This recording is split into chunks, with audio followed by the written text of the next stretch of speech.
What did the lesbian vampire say to the other lesbian vampire? What? See you next month. Hello wonderful YouTube viewers, my name is Staisy Tap and I'm too gay to function. She's pretty fucking gay. I am. So this is Ashley, she's my wing dyke, my lesbro, and she's also an owner of a skate shop. Yep, mainly longboards actually, but I do carry skateboards as well at aceofdiamonds.com. Check it out. It's gonna be down in the description. So this video was inspired by a mutual friend of ours, and she had a bit of a public breakdown regarding a recent breakup. And aside from finding this amusing, it was pretty amusing. It was fun. Very amusing. Yeah. We like watching people suffer. We do. Yes. We're horrible people, basically. This is why we're single. Yeah. Yeah. In any case, we decided to do a video about breakups in the lesbian world. Because who doesn't love watching lesbians break up in public? It's so much fun. You know you like it. So we have a few questions that we're going to answer for you, and hopefully this will tickle your fancy. Pun intended. So what's our first question? Well, how do you break up with someone? I guess would be the first one. Well, my go-to tactic is avoidance. You avoid the person until they no longer remember your name, and this one day they walk in the supermarket and they see the back of the head of someone who looks like you, and they wonder if that's you or whatever happened to you, but you're probably, you know, overdosing in a ditch somewhere. That's probably what they're hoping you're doing. At least they hope. You at this point. Yeah. Horrible tactic, but continue. That's because you're mainly an asshole if you do that. So that works for me. What else did I have to do? Well, when I was 17 and still straight, the last guy I ever dated, I broke up with him. This might surprise you, and I know I look like I'm 12. She's actually 13. I am. But I'm actually older, and I've been around when MSN Messenger was a thing, you know, back in the Stone Age. And I broke up with my last boyfriend via MSN chat. And what emoticon did you put after I never want to see your fucking ugly face ever again? Winky face. And he's like, I'm so getting laid tonight. Yeah. So we need to talk. Winky face. He's like, about my penis? Yeah, no. It wasn't his penis. Well, it was his penis at some weird degree. It was like, yeah, I'm sorry, yeah. I'm just not digging the schlong. It's totally about your penis. It's totally about your penis. At least it was about his penis. Why are we talking about penis again? I know. For a lesbian video, I said penis quite a few times so far. Yes. So, what's your go-to tactic? Well, I guess text message breakups have been my thing twice, regrettably. So, because they don't work very well, and then the person hates your guts, and then you see them in person, and it's like, oh god. Or drunken breakups, actually. Ooh. Yeah, do not recommend those either. How does that work? How do you drunk dump somebody? It's like, spur of the moment, you don't really mean it, and the next day you're like, shit, I broke up with them last night. Like, holy crap, I'm single now. Shit, it's winter. Yeah, actually it usually is winter too. And then it's like, oh my god, who am I gonna cuddle with? And it's cold outside. And so one thing that really bugs me about drunken breakups is when you're like, wasted and you get in a fight and you're like, well, maybe this isn't working out and maybe we should just break up, but you don't actually mean it. Because I've been there. I've done that. I've had that done to me, and I think it just like tells the other person that you're disposable to them. Because you're like, oh well, I don't like you right now, so I'm just gonna dump you and move on, when you don't really mean it, and I think that's kind of shitty. I agree. So when you want to break up with someone, make sure you want to break up with them and don't just like throw it out there to make them upset. It's a shitty thing to do. By the way, guys, she's single. Yeah. All that like 6 foot something. All 6 foot 2 inches of me are single. So if you own a ladder, you know. A step stool would work as well. Yes, I'm just saying. All of that right here for you. So this was painfully useless. Seriously though, the way that you should break up with a person is, first of all, in person.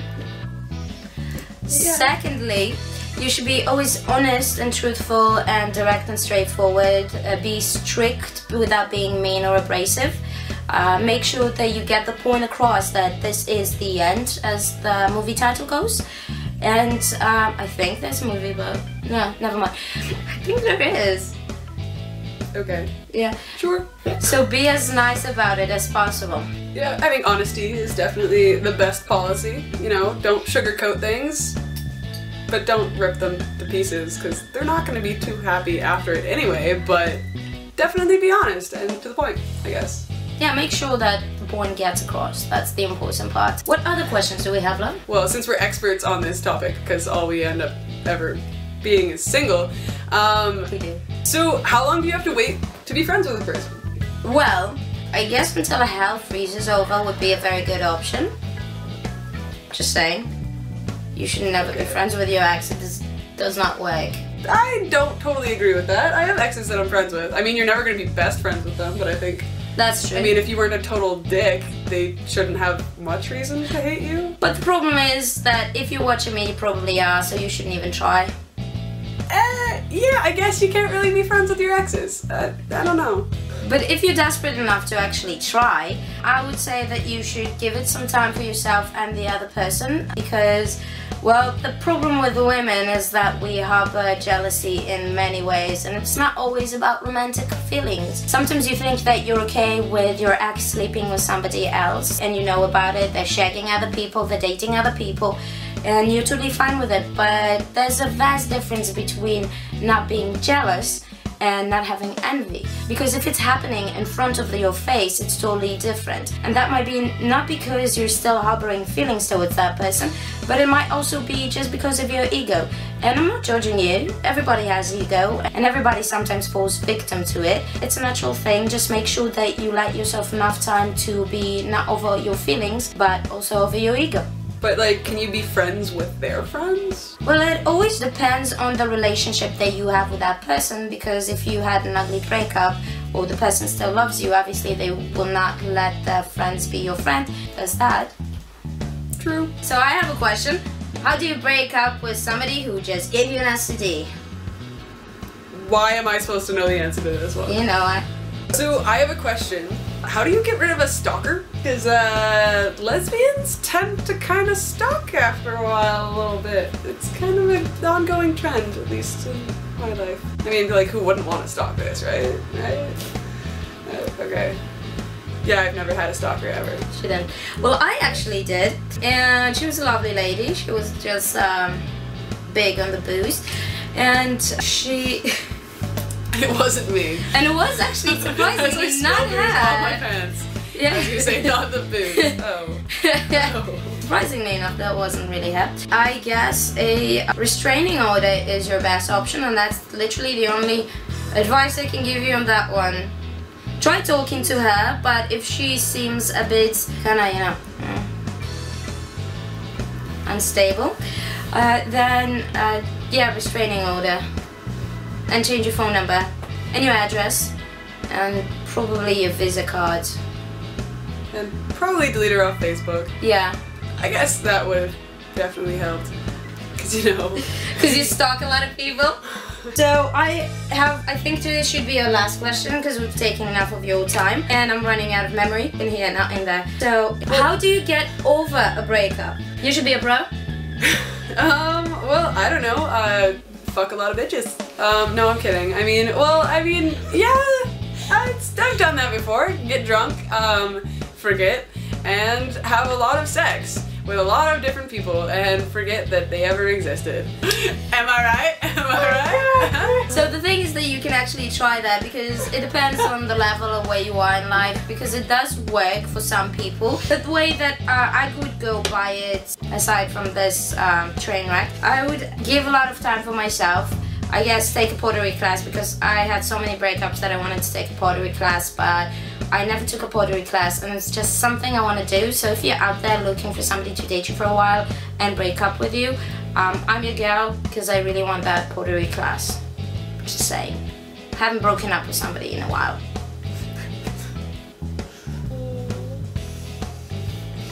Honestly, you should give yourself some time to heal. Dedicate all your spare time to yourself. If it's taking some class, if it's rediscovering yourself, traveling, give yourself some time. This is what you need, yourself, not to others. Indulge as much as you can. If it's fucking a shit ton of bitches and being drunk, or if it's reading more, or if it's taking a class. I mean, in all seriousness, I think, yeah, definitely keeping yourself busy, keeping your mind off of that person, and just giving yourself a lot of time to, like, work things out in your head and just... And shock therapy. Pinch yourself every time you think about that. I swear to God it worked. Really? It did. So every time you were in pain, you thought about your ex? No, every time I thought about my ex, I pinched myself, and then I'm like, yeah, I'm not gonna think about that bitch anymore. But then wouldn't you associate pain with your ex, and then, I don't know, maybe you have kinky sex sometime and then you start thinking about your ex? I don't think that's a great idea. It's an idea, I'm just saying. I would just say, you know, make sure that you give yourself some time to get over it, and I guess rely on yourself for happiness instead of that person. Exactly. So this is a video about breakups, and pretty much all you've seen is a list of shit you should not do. The one thing that we'd not mention regarding shit you should not do is you should not ever take your own life, because no one is worth your life, and always remember that. You owe yourself and no one else in this world to be happy, and you are the only person you should rely on to be happy. And it definitely gets way better after. They're not your world. In a year, you'll realize that you don't know why you ever dated them. You would. Yeah. Sometimes I'm like, why did I date that person for that long? Was I drunk during our relationship? Yeah, I was. So thank you very much, YouTube, for watching this horrible video that I hope is funny for me, not you, because I'm gonna giggle when I'm gonna edit this. And if you like this, click the like button. If you like me, click the subscribe button. If you like me, subscribe and like and comment. All of the above. And the link to her board shop is going to be in the description. Follow me on Tumblr, on YouTube, and on Twitter. Do what you want, and y'all can go fuck yourself, you cunts. Fuck you! Fuck you! Fuck you, YouTube! Fuck you twice! Fucking cunt. Cheers.